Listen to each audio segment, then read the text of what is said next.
அதெல்லாம் போய் படிக்கணும். அப்ப இந்த சஷ்டி கவசத்துல சாமி அப்படியே படிச்சுட்டு சொல்லி வர்றாரு. 50வது வரி. எத்தனாவது வரி? 50வது வரி. 50வது வரியில முருகன் கிட்ட வந்துட்டார்.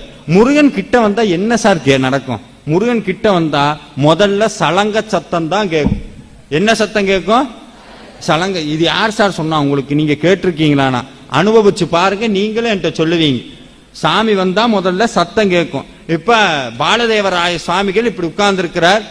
அந்த சஷ்டியை நோக்க சரவண பகவான் பாடிக்கிட்டே இருக்கிறார். முருகன் வர்றது அப்படியே தெரியுது. கடைசியில 50வது வரியில சொல்றார், அந்த திருவடியில ஒரு சத்தம் கேக்குது, பாதத்துல ஒரு சத்தம் கேக்குது. அப்படியே கேட்க எப்படி கேட்கிறான்? சிலம்பு சத்தம் கேட்குது. உள்ள சத்தம் வருது. எங்க சத்தம் வருது? உள்ள சத்தம் வருது. சாமி உள்ள சத்தம் வந்ததுக்கு அப்புறம் ஒரு வரிய சொல்லுவார். முருகன் உள்ள இருந்து எலும்பி அப்படியே சொல்றார். அப்படியே வந்து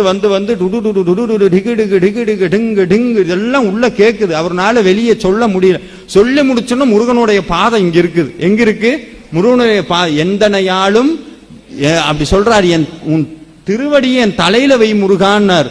தலையில வச்ச அடுத்த நிமிஷம் ஒரு மந்திரத்தை கொடுத்தார். என்னன்னா, முருகன் வேலை கையில கொடுத்து விட்டார். அதனாலதான் அதுக்கப்புறம் தான் சொல்லுவார், ஒவ்வொரு உறுப்பையும் முருகனுடைய வேல் காக்கட்டும் காக்கட்டும் காக்கட்டும் காக்கட்டும்னு.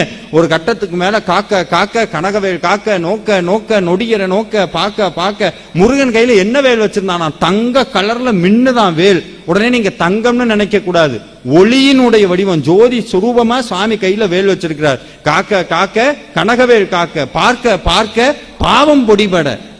நம்ம வேலை பார்க்கணுமா? வேல் நம்மளை பார்க்கணுமா?